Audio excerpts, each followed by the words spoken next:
Assalamualaikum warahmatullahi wabarakatuh. Selamat pagi semua. Salam sejahtera, salam bahagia untuk kita semua. Apa kabarnya? Sahabat IG Live, sahabat Transcare, dimanapun berada. Ya, tentunya kita dalam keadaan sehat, walafiat, tidak kurang suatu apapun. Ya, alhamdulillah hari ini di Sabtu Seru, Transcare kembali mempersembahkan ngobrol asik tuntas bersama para alumni Trans Community yang ahli di bidangnya masing-masing. Kali ini menghadirkan seorang dokter wanita yang luar biasa. Beliau adalah dokter atau owner dari klinik VitaFit Kerawang. Kemudian beliau juga adalah dokter customer service Prodia, Lab Prodia dari Kerawang. Ya, tema kali ini yaitu seperti kita tahu, atasi pasien yang antipati dengan pemeriksaan kesehatan rutin dengan menggunakan direct suggesting. Ya. Sebentar kita tunggu Dokter Tanti Sudrajatnya untuk bergabung. Dokter Tanti ini kebetulan pertama kali ketemu pada saat kita di Bandung pada saat itu ya. Tapi ternyata sudah mendalami ilmunya, kembali lagi ke kota Karawang. Iya, alhamdulillah Dokter Tanti sudah bergabung. Iya, kita panggil saja langsung. Ayo.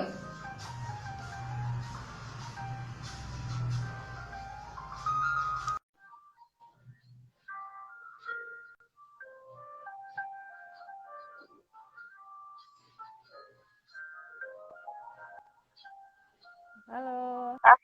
Assalamualaikum warahmatullahi wabarakatuh. Waalaikumsalam warahmatullahi wabarakatuh, Dokter Tanti. Hai, apa kabar? Alhamdulillah. Apa kabarnya juga nih Dokter Tanti? Udah lama ya kita nggak ketemu. Alhamdulillah baik. Alhamdulillah baik ya. Alhamdulillah ngobati kangen meskipun ketemu dengan virtual. Ya, ya. Dokter Tanti mau disimpan dulu ininya, gawainya biar stabil. Boleh. Posisinya, ayo boleh di mana?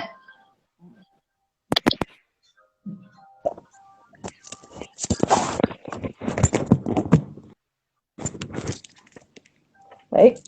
Ya, siap. Dengeran nggak? Dengar. Ya. Jelas, suaranya cukup jelas. Cukup jelas ya. Ya, kita waktu itu kita ngobrol dulu ya Dokter Tanti. Aduh kangen banget nih. Oke, lama nggak ketemu. Adekku yang cantik, smart, luar biasa, penuh inspirasi. Masya Allah. Ini ya, aku bungkus estetik ya, Dokter Tanti. Pertama kita diperkenalkan kedua oleh 2012 ya waktu itu ya. Tahun berapa ya? 2012 kayaknya 8 tahun yang lalu ya, udah lama banget. Ya, waktu itu merefresh estetik dan pas ketemu Dokter Tanti, Masya Allah. Dari situ kita silaturahmi dulu, kemudian ternyata satu jalan ya, memperdalami hipnoterapi, Masya Allah. Ini tertarik lihat ini Dokter Yana menghipnoterapi, jadi pengen bisa gitu ceritanya, termotivasi menghipnosis orang ya. Apa ini join ya Dokter Tanti, nggak apa-apa kita langsung aja. Oke, yuk silahkan Dokter Tanti menyapa teman dulu, memperkenalkan diri. Iya, silahkan perkenalkan diri. Baik. Menyapa teman-teman. Assalamualaikum warahmatullahi wabarakatuh. Selamat siang, salam sejahtera bagi kita semua. Perkenalkan, saya Dr. Tanti, nama lengkap Hertanti Dwi Purwani, cuma dipanggilnya biasanya Tanti ya, gitu. Kebetulan saya saat ini aktif sebagai eh, dokter umum yang praktek pribadi di klinik VitaFit dan dokter customer service laboratorium klinik Prodia Kerawang. Nah, saya bahagia nih ya bisa diajak bergabung di acara yang cukup keren punyanya Dokter Yani, ngobrol asik sampai tuntas ya Dokter Yani ya. Eh,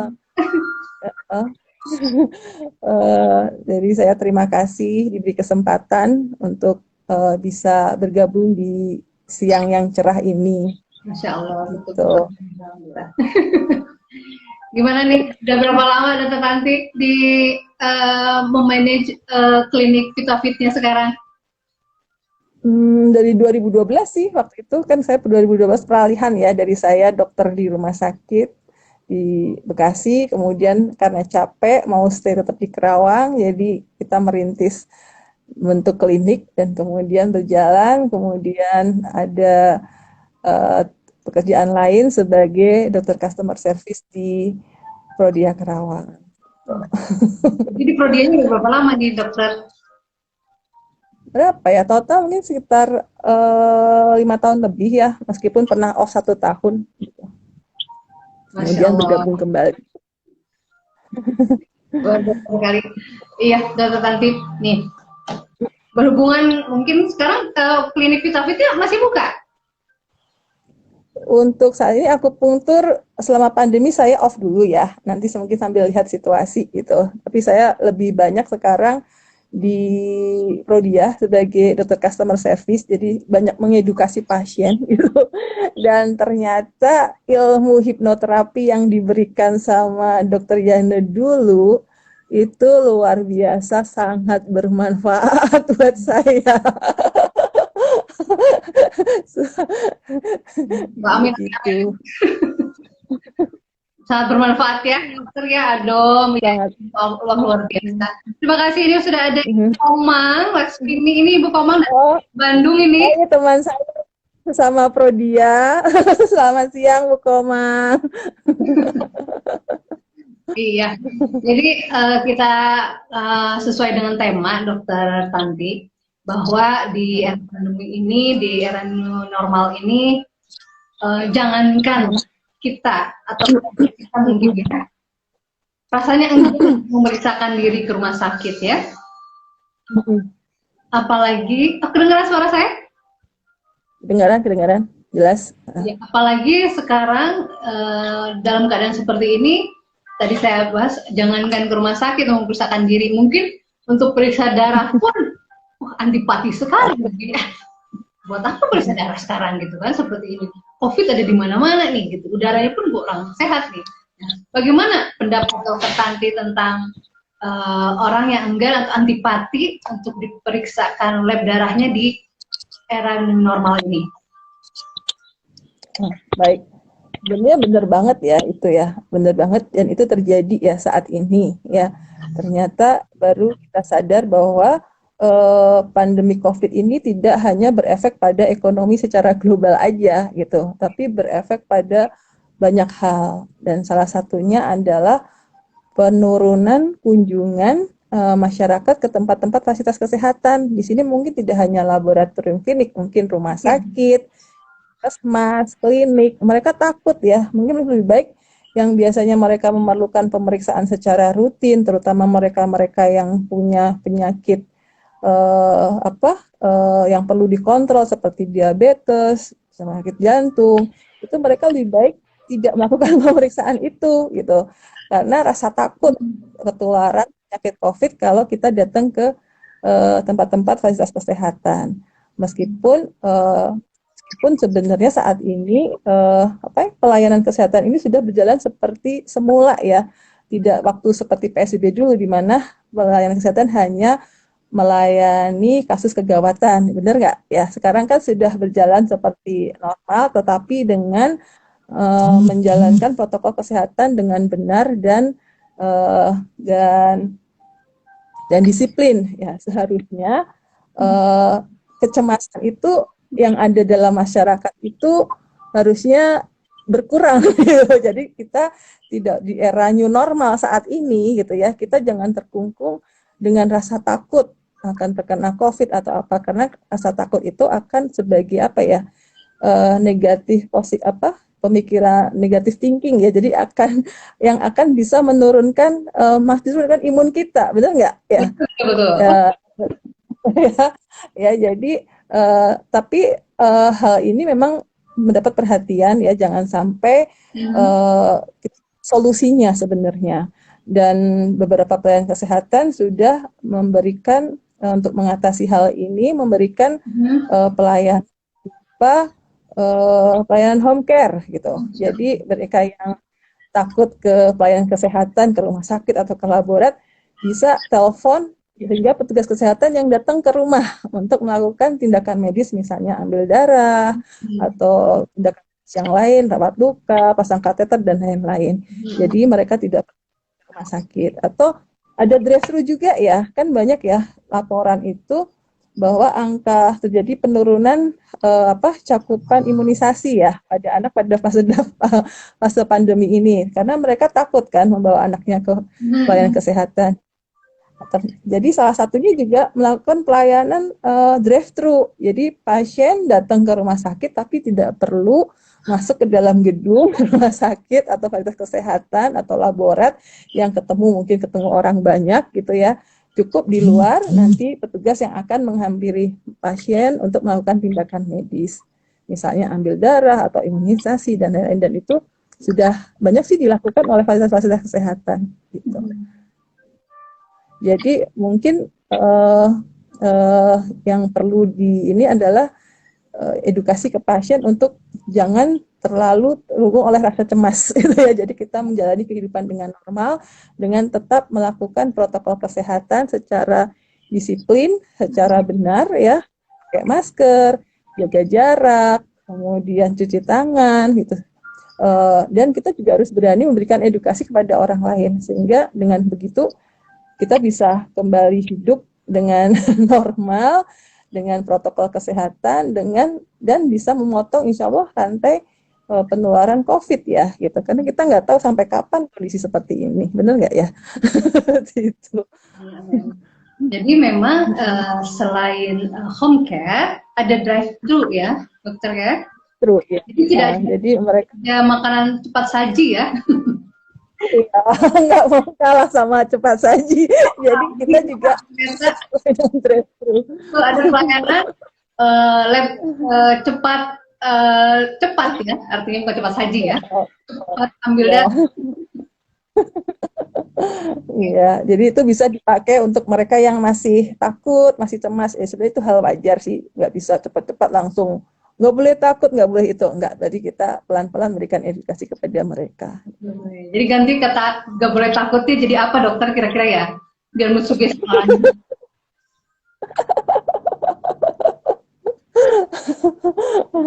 Paling kita gini ya, kalau mensugesti ya kita memberikan sehat, Bapak kuat, seperti diulang-ulang sehingga dia merasa bahwa oh iya saya sehat, saya baik-baik saja, seperti itu biasanya. Oke, betul-betul sehat Bapak sehat ya. Kalau pikir sakit jadi sakit ya badannya ya dokter ya. Betul. Ya. Kembali tadi ke sini, jadi kan ada beberapa yang antipati diperiksa kesehatan itu ya dokter ya, kesehatan rutin. Nah sekarang yang dimaksud dari kesehatan rutin itu apakah hanya periksa darah, tensi cukup saja atau memang harus dijadwalkan berapa bulan sekalikah harus periksa darah, atau berdasarkan usiakah diperiksa darah, apakah dipukul rata semua usianya? Karena ada beberapa kasus mungkin karena semua di rumah, hashtag di rumah saja, ada kasus tertinggi sekarang bukan kasus, angka kejadian anak yang diabetes mellitus itu ada di usia 11 tahun dokter. Kemarin iya. Karena kurang aktivitas. Gitu ya. Ya. Jadi apakah pemeriksaan ini hanya memeriksa tensi aja, tinggi berat badan seperti di surat kesehatan, surat keterangan sehat, atau memang ada pemeriksaan lab darah lainnya sesuai usia dokter? Silakan dokter. Jadi kembali ke definisi ini ya, pemeriksaan kesehatan rutin ya, itu adalah suatu pemeriksaan kesehatan yang tujuannya untuk satu, pertama itu mengetahui kondisi kesehatan tubuh kita, apakah tubuh kita sehat atau enggak. Kadang banyak kita merasa sehat-sehat aja, ternyata kita ada diabetes, gula darah kita tinggi gitu ya. Kemudian ternyata tensi kita tinggi yang kita tidak rasakan. Kemudian yang kedua, untuk mendeteksi dini suatu penyakit atau gangguan kesehatan. Misal karena kita tahu ya, banyak penyakit yang baru ditemukan atau dirasakan setelah stadium lanjut gitu.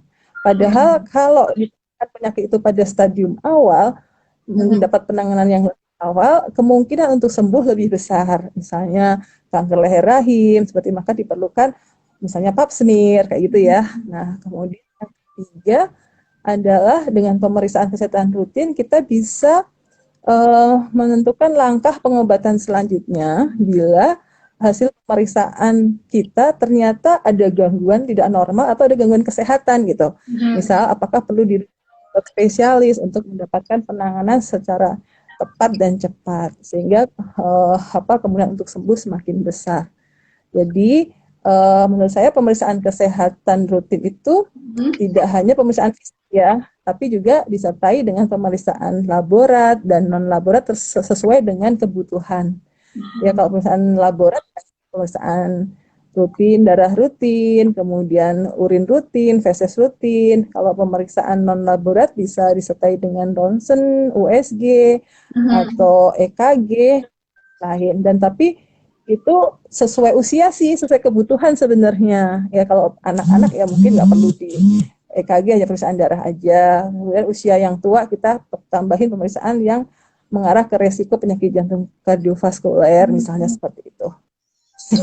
Jadi berapa lamanya ya tergantung juga, nggak mesti harus setiap bulan sekali, enggak, tapi berdasarkan kebutuhan. Misalnya kita lihat hasil pemeriksaan sebelumnya. Kalau memang baik semuanya, ya mungkin diulang cukup 1 tahun sekali. Kalau ternyata dia ada penyakit penyerta yang harus kita kontrol setiap bulan, ya mungkin harus setiap bulan sekali, misalnya kita cek gula, kolesterol, atau yang lainnya. Seperti itu. Oke dokter, jadi nggak selalu ya, kayak kalau misalnya contoh misalnya kalau dokter gigi harus 6 bulan sekali periksakan giginya gitu. Tidak ada ya dok ya, jadi sesuai kebutuhan saja. Kebutuhan berdasarkan usia atau kondisi atau penyakit yang ada dalam pasien tersebut gitu. Ya, jadi disesuaikan dengan usia atau kebutuhan pasien aja ya dokter ya, nggak harus ya. Oke. Harus setiap hari, setiap minggu, setiap bulan ya gitu. Iya. Betul sekali, jadi disesuaikan ya dokter ya. Kemudian, nah dari situ misalnya, mungkin dokter pernah menemukan beberapa pasien yang memang harusnya diperiksakan laboranya, tapi ada penolakan karena setelah kita melakukan pemeriksaan fisik ada gejala ke arah misalnya hiperlipidemi atau misalnya ada gejala ke gangguan insulin, intoleransi insulin. Kemudian kita menganjurkan untuk periksa laboranya, tapi ternyata misalnya pasien tiba-tiba berkata, saya nggak mau dokter, nanti kalau diperiksa semua atau periksa darahnya, saya malah ketahuan sakitnya, katanya gitu. Kau menemukan tidak dokter? Saya lebih baik. Wah, itu sering banget. Nanti kalau periksa darah malah sakit, katanya gitu. Malah ketahuan. Betul. Lebih baik nggak usah periksa. Ada nggak dokter seperti itu kira? Itu kasus yang sering yang sering saya temuin ya, terutama sebagai dokter customer service di laboratorium klinik. Ya, itu sering banget kasusnya. Biasanya adalah pasien takut gitu. Takut ada dua, takut terhadap proses pemeriksaannya, misalnya proses pengambilan sampel, proses pengambilan darah atau pengambilan sampel yang lain seperti pap smear. Nah itu sering terjadi terutama pada anak kecil ya kan, kalau anak kecil dibawa ke dokter, mau ketemu dokter aja kadang udah takut ya, lihat baju putih udah takut, udah teriak-teriak, nggak mau masuk kamar praktek dan lain-lain, apalagi suruh periksa darah, apalagi suruh buka mulut dan lain-lain. Nah, itu perlu tantangan tersendiri nih. Makanya di sini saya merasa bahwa ilmu yang dikasih Dokter Yani itu dulu itu ternyata sangat sangat membantu untuk mengatasi problem kasus yang sering terjadi, yang sering saya hadapi. Kemudian takut yang kedua itu tadi takut terhadap hasil gitu. Jadi banyak mereka datang dengan keluhan bla bla bla bla macam-macam gitu. Begitu kita periksa, kita anjurin untuk periksa ini atau apa, langsung dia kayak menolak gitu ya. Jadi enggak lah dok, nggak usah, saya nggak mau periksa, mending saya nggak usah tahu daripada saya tahu nanti saya malah stres gitu kan. Banyak kayak gitu. Nah itu di situ makanya tantangan saya sebagai dokter customer service adalah memberikan dokter customer service ya, mungkin dokter praktek juga memberikan edukasi ya kepada pasien yang datang kepada kita untuk mengubah mungkin apa pandangan yang salah ya, untuk bahwa bahwa pemeriksaan kesehatan secara rutin itu sangat penting dan diperlukan gitu. Untuk kita untuk diagnostik, untuk pencegahan suatu penyakit, kita tahu bahwa mencegah lebih baik daripada mengobati kan gitu. Jadi itu sering banget terjadi kasus itu gitu. Setiap kali dokter ya, kalau di customer service yang menolak pemeriksaan,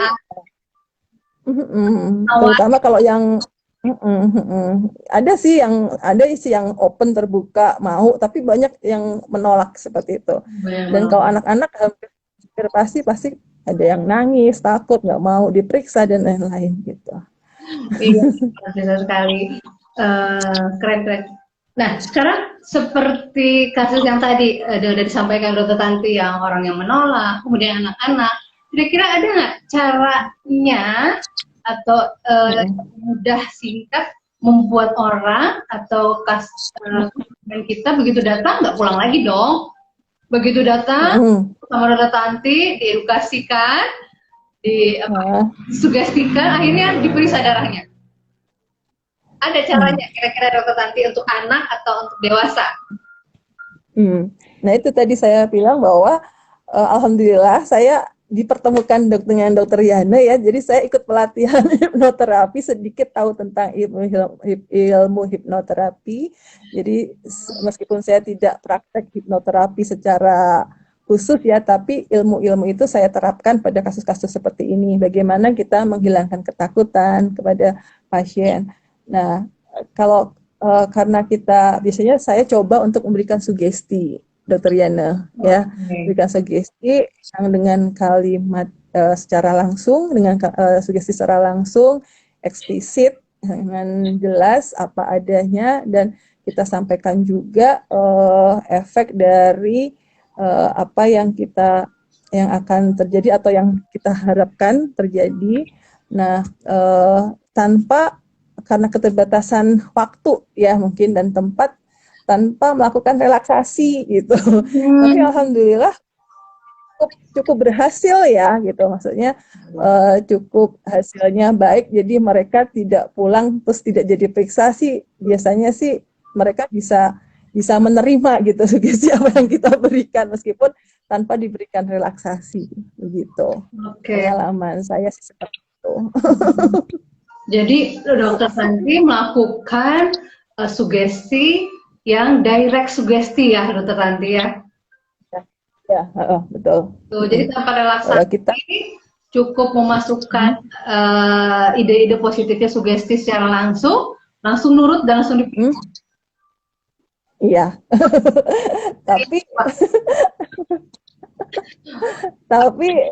tapi juga tidak semudah kita ketemu pasien langsung kita kasih sugesti gitu ya, nanti yang ada pasiennya lari ya, takut atau menolak gitu ya. Jadi tetap harus ada pendekatan sebelum kita memberikan sugesti secara langsung kepada pasien. Gitu. Ya. Contohnya boleh diberi contoh misalnya Dokter Tanti kalau yang datang adalah anak-anak nih. Ya, itu kasus yang paling sering. DB ya, suspek DB anggap saja, ada demam ya, kemudian ada nggak sampai ruams ya, demam tinggi beberapa hari kan untuk periksa paling tidak trombositnya. Nah, bagaimana kira-kira contohnya kalau pada anak-anak direct sugestinya bagaimana, Dokter Tanti? Oke. Jadi tadi saya bilang ya bahwa sebelum kita memberikan direct sugesti, kita harus membangun suatu apa ya, building rapport kali ya. Jadi suatu komunikasi yang powerful dengan anak tersebut sehingga terbentuk jembatan komunikasi ya antar pikiran bawah sadar si anak dengan kita ya. Jadi sugesti yang kita berikan itu dapat masuk, diterima dan dipengerti oleh si anak tersebut. Nah, biasanya saya sih kombinasi dengan apa ya, kalau anak-anak metafora kali ya, maksudnya kita tanya kesukaan tokoh idola dia apa, kita kasih contoh-contoh tokoh superhero yang disukai anak-anak.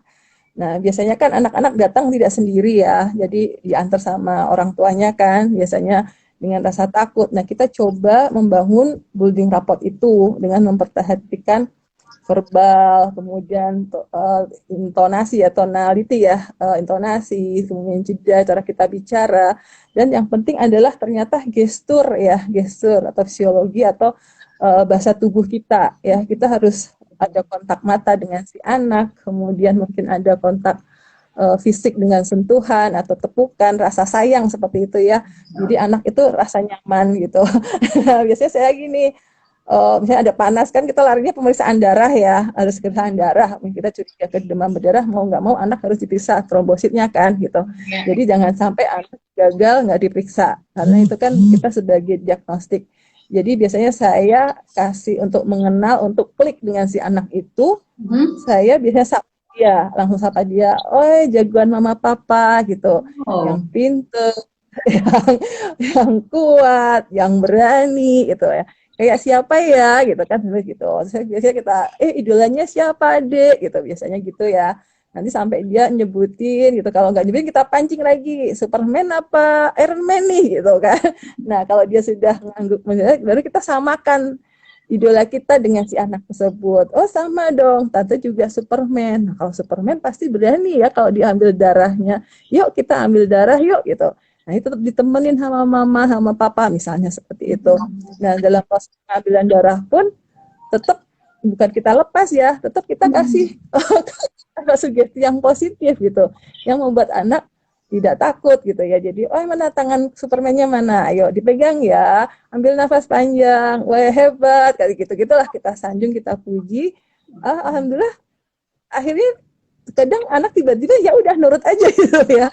Akhirnya begitu sudah berhasil, ya kita kasih reward gitu. Oh hebat, anak papa hebat gitu. Nah akhirnya biasanya dia pulang dengan tanpa meninggalkan sebuah traumatik ya untuk pelayanan kesehatan. Jadi itu sih yang kayak kita menghadapi anak-anak gitu ya, gitu. Jadi tidak harus tiba-tiba meskipun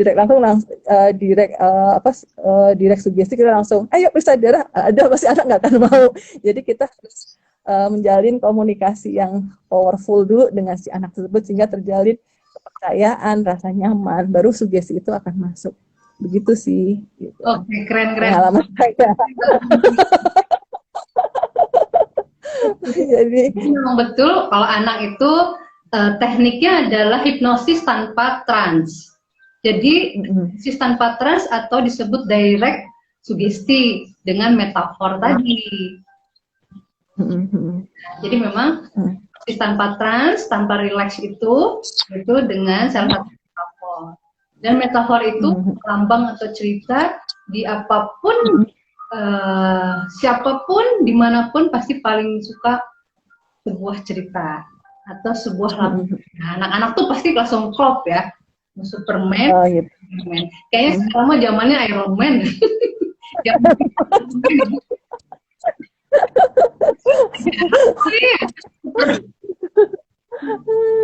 Kemarin pas pertama ngobras itu yang Vasinolov kita katanya sekarang kalau untuk anak-anak bagusnya tuh Bistoya katanya.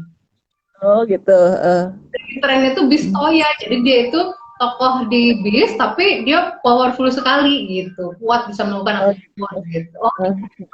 Kalau ada anak-anak saya coba pakai itu. Tapi kadang saya masih bingung kalau anaknya perempuan loh, karena kan banyak superhero. laki-laki ya gitu. Gimana itu, Dokter Yana, kalau perempuan biasanya? Biasanya dia kan seperti Frozen ya. Kemudian Gitu. kebetulan kemarin yang saya baru 2 minggu yang lalu dia idolanya unicorn. Jadi di kamarnya semua unicorn gitu. Ya, saya mengatakannya, mau seperti unicorn, duduk manis. Jadi anaknya itu aktif sekali ya, Dokter Tanti ya, aktif sekali. Kalau orang tuanya tidak ada, dia suka saking aktifnya jungkir balik itu. Umurnya masih 3 tahun kan. Jungkir balik. Otomatis mungkin karena dia mengidolakan unicorn yang begitu aktifnya, ya jadi paling suka sama unicorn ya. Unicorn itu kalau cantik dan baik hati itu duduknya manis loh, selalu senyum. Gitu. Jadi membayangkan unicorn ini yang kalem ya.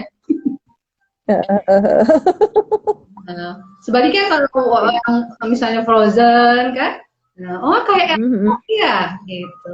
Elsa itu selalu kalau melihat kita selalu matanya berbinar-binar, kemudian selalu takut dengan pakaiannya yang wanita kan gitu ya. Mau divaksin seperti Elsa dulu membeku ya, dan masuk apapun jarum terasa nyaman kan gitu ya. Bisa ya, luar biasa sekali, keren Dokter Tanti. Kemudian, nah itu pada anak-anak ya Dokter Tanti ya. Ya. Nah sekarang kalau pada orang tua nih dewasa, contoh nih, si kakek ini memang ada riwayat bengkak jantung ya. Kemudian ada juga diabetes, riwayat diabetes mellitus. Nah untuk pastinya si bapak ini dengan usia mendekati 70 ini kan harus ada pemeriksaan ya, general check up ya. Karena ada keluhan, ada sesak, kemudian ada luka-luka yang lama nggak sembuh, begitu ya, seperti itu kurang lebih. Nah, bagaimana untuk mendirect sugesti si bapak tersebut? Ya, datang diperiksa dengan lab darahnya, lembaran lab darah rujukan dokter, tapi begitu memeriksa mengatakan seperti itu. Nah, bagaimana kata-katanya, kata Titip?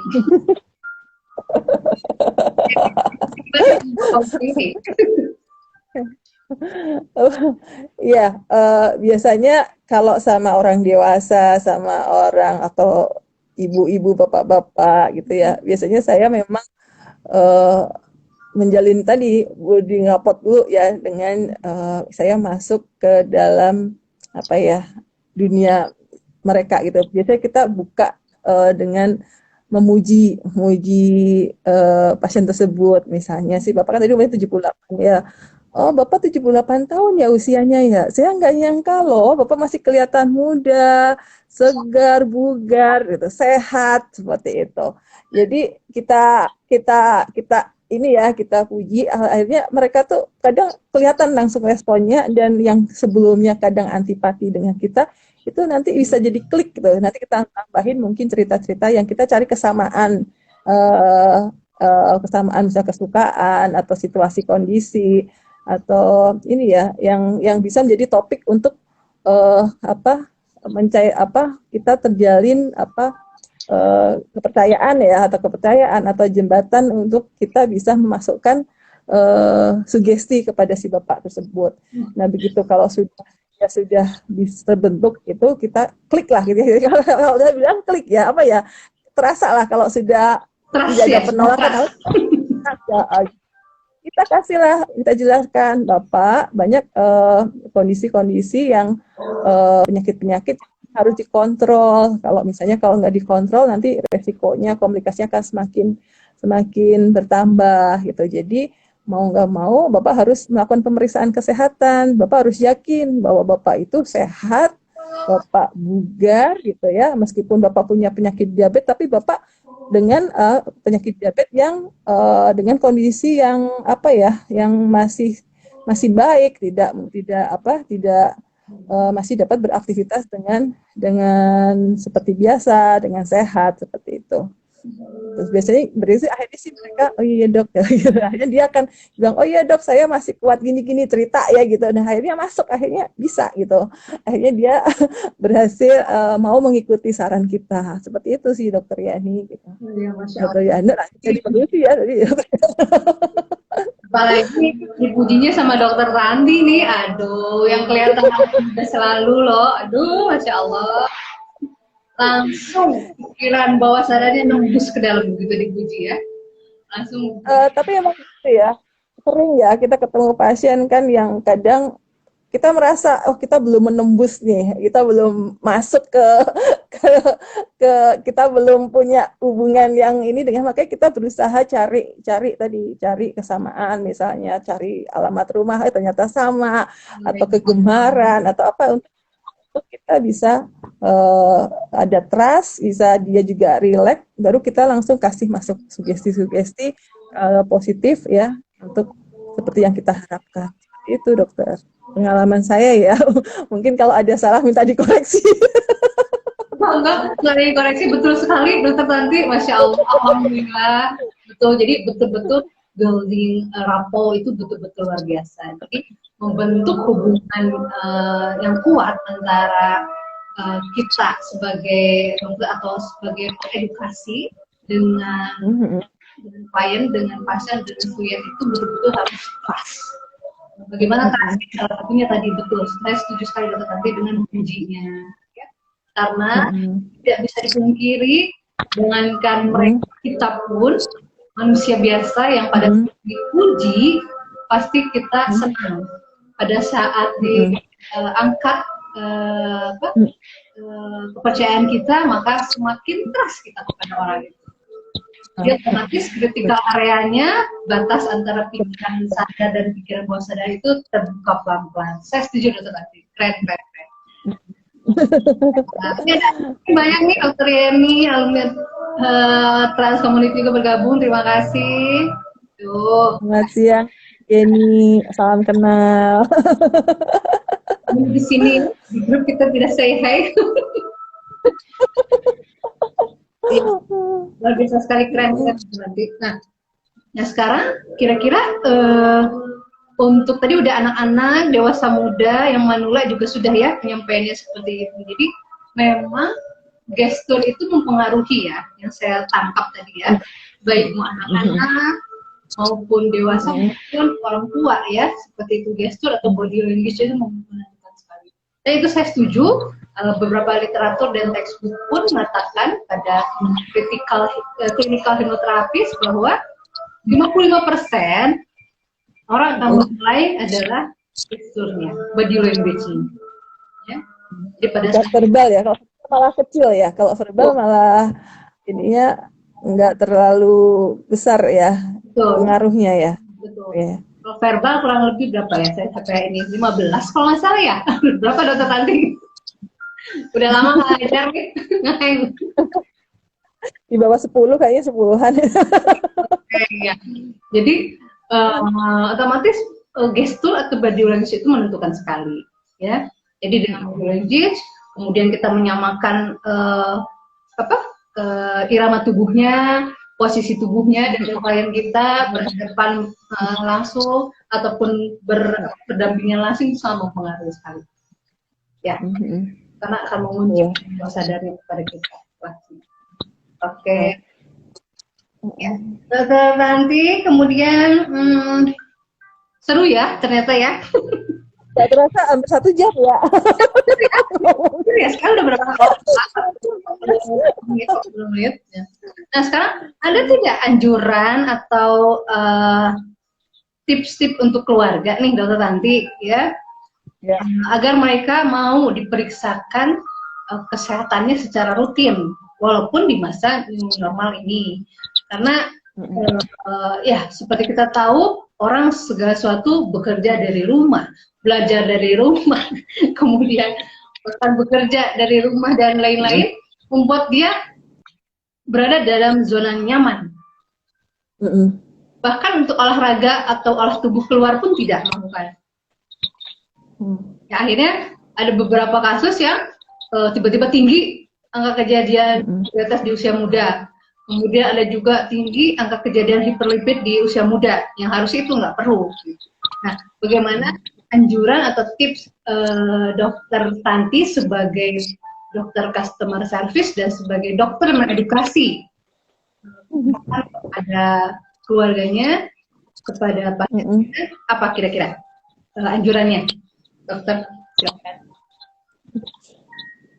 Anjurannya mungkin yang pertama adalah memberikan nasihat bahwa pada masa pandemi ya kita boleh waspada ya, waspada terhadap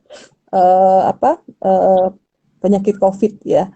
Cuma kita jangan sampai jangan takut yang berlebihan ya. Jadi terlalu memproteksi diri yang terlalu berlebihan sampai tidak mau keluar rumah, tidak mau beraktivitas, tidak mau akan olahraga. Pokoknya benar-benar stay at home itu juga tidak baik ya. Jadi nasihat saya waspada boleh, tapi kita tidak perlu takut yang berlebihan ya. Selama kita tetap bisa melakukan aktivitas seperti biasa dengan memenuhi atau melakukan protokol kesehatan dengan disiplin, dengan benar ya. Jadi hilangkan rasa ketakutan yang sampai akan mengganggu atau merugikan diri kita sendiri. Seperti itu Dokter Jana mungkin nasihatnya ya, tipnya. Jadi kita waspada oke, tapi takut yang berlebihan kita atau pikiran-pikiran negatif harus kita hilangkan ya. Kita tetap harus optimis bahwa kita mempunyai pikiran positif bahwa kita selalu diberikan kesehatan. Ya, kita tetap melakukan olahraga tetap dengan protokol kesehatan, tetap dengan makan pun juga gitu ya. Mungkin untuk meningkatkan pertahanan tubuh kita harus banyak makan gitu ya. Mungkin ya, kita tetap harus makanya tetap yang gizi seimbang ya, jadi tidak jadi obesitas, gula naik seperti itu. Jadi andaikan harus melakukan pemeriksaan kesehatan juga tetap harus dilaksanakan kalau memang diperlukan ya. Bisa tadi dengan memanfaatkan fasilitas yang sudah disediakan, misalnya home care atau drive-thru, atau andaikan harus keluar, harus pergi ke rumah sakit atau tempat fasilitas kesehatan ya, kita berpikir positif, keluar rumah berpikir positif, melakukan protokol kesehatan dengan benar. Diharapkan fasilitas kesehatan juga menjalankan protokol kesehatan dengan benar sehingga kita tidak saling menularkan atau tertular. Seperti itu dokter. Dan ya. Nah sekarang selain waspada, jangan takut berlebihan, kita ganti mungkin ya. Jangan takut berlebihan, jadi lebih tenang, lebih berani. Karena takut dan cemas itu menjadi betul. Memang kalau takut berlebihan akibatnya menjadi kecemasan. Kemudian takut pun sesuatu yang sudah pernah terjadi adalah itu takut. Sedangkan kecemasan belum pernah terjadi. Jadi kita mencemasi sesuatu yang belum pernah terjadi. Kemudian selain itu tadi dokter bilang kita tetap melakukan olahraga dan pemeriksaan lainnya. Nah sekarang tipsnya bagaimana nih dokter untuk direct sugesti kepada keluarganya untuk diperiksa darahnya, untuk periksa lab darahnya, karena dia memang harusnya dari dulu memang cek 3 bulan sekali labora gula darahnya karena COVID ini. Jadi nah, gimana kata-katanya nih dokter? Ada tipsnya nggak sebagai beberapa orang bahkan ini mau memberitahu orang ini saja sudah nggak bisa katanya. Bagaimana katanya? Ada bagaimana katanya tadi dokter, boleh disampaikan lagi? Biasanya kalau saya bisa. Biasanya kalau kita menghadapi seperti itu bisa kita kasih dengan kalimat sugesti atau afirmasi positif yang bisa kita kombinasi dengan apa yang berulang, misalnya yes said atau take question. Jadi kita jelaskan misalnya, Bapak apa namanya, kalau kita punya penyakit diabetes gitu, kalau kita tidak kesehatan, kita tidak bisa gula, nanti kita tidak bisa tiba-tiba gula naik akan membahayakan tubuh kita kan ya gitu.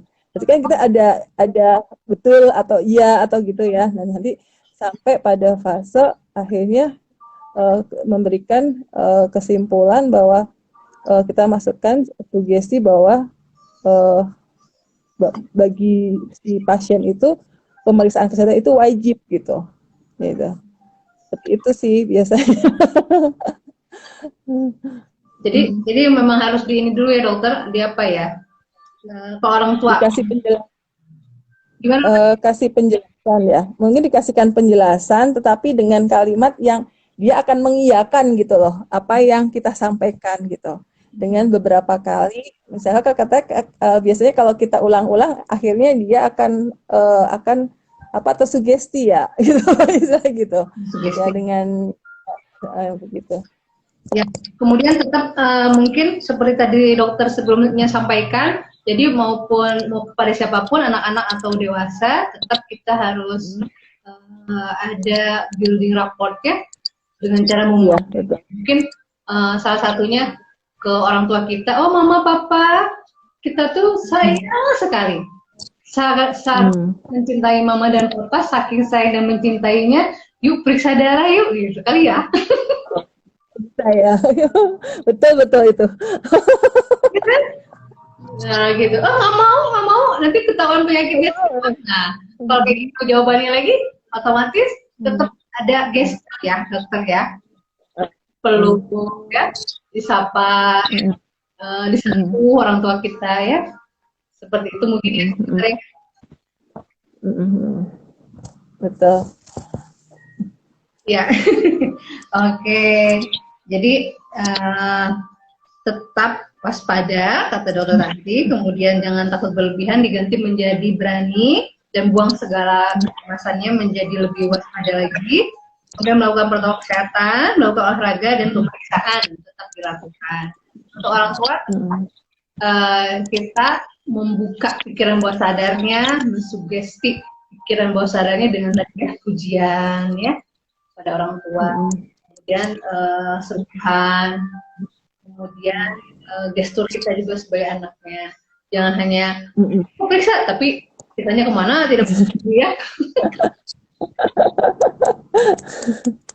betul banget. Ya Allah. Kerasa nih ya dokter Marti tuh sudah 21 menit atau hampir. Oke. Ada pesan terakhir tidak Dokter Tanti untuk sahabat IG Live kita, sahabat Transcare kita sebelum kita tutup acara ngobras ini? Ada pesan untuk pemirsa? Oke, sedikit pesan ya dari saya. Mungkin pas waktu pandemi saat ini orang itu fokusnya pada COVID ya. Mungkin hanya ada 2 penyakit kalau nggak COVID atau nggak COVID gitu. Dan banyak orang melupakan bahwa ada penyakit-penyakit lain yang cukup perlu perhatian dan mungkin juga bisa membahayakan kesehatan kita. Ya jadi kita perlu tidak hanya terfokus pada COVID aja. Jadi kita perlu berpikir ada penyakit-penyakit lain, misalnya jantung, kesehatan jantung kita, atau tadi diabetes, atau penyakit-penyakit lain lah ya, atau TBC mungkin juga gitu, yang perlu kita perhatikan juga. Jadi kita tetap harus hidup sehat ya. Hidup sehat itu tidak hanya makan yang banyak gitu ya, tapi kita cukup harus mendapat asupan gizi yang seimbang, kemudian melakukan olahraga, kemudian istirahat cukup, dan yang terakhir adalah kita harus pintar mengelola stres. Jadi kita hindari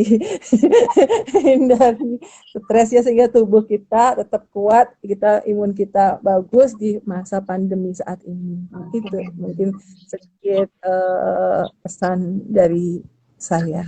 Oke, jadi hindari stres utamanya itu ditekankan ya, penekanan. Jadi hindari stres dengan berpikiran positif ya, Dokter Ranti, betul ya? Ya. Dengan selalu pikiran kita positif, menghindari stres itu ya. Luar biasa sekali Dokter Ranti. Alhamdulillah. Amin. Terima kasih pemaparannya luar biasa Dokter Ranti, dan terima kasih juga atas waktunya telah berkenan. Hari Sabtunya saya ganggu. Terima kasih Yana sayang, sharing ilmunya ya, semoga yang bisa menambah apa ya, pengetahuan saya tentang hipnoterapi. Terima kasih. Semoga di kesempatan lain ya. Betul sekali. Ya, semoga apa yang kita paparkan hari ini menjadi kebaikan untuk kita semua, bermanfaat untuk kita semua yang mendengarkan, yang menyaksikan, maupun siapapun yang belakang ini semua, yang menjadi amal jariah kita. Amin, amin, Allahumma amin. Dokter Tanti, oh ya, kata terakhir, selamat Hari Dokter Nasional. Terima kasih, happy weekend. Assalamualaikum warahmatullahi wabarakatuh. Salam buat keluarga, ya, salam buat keluarga. Sama-sama, nanti salam buat semua. Waalaikumsalam.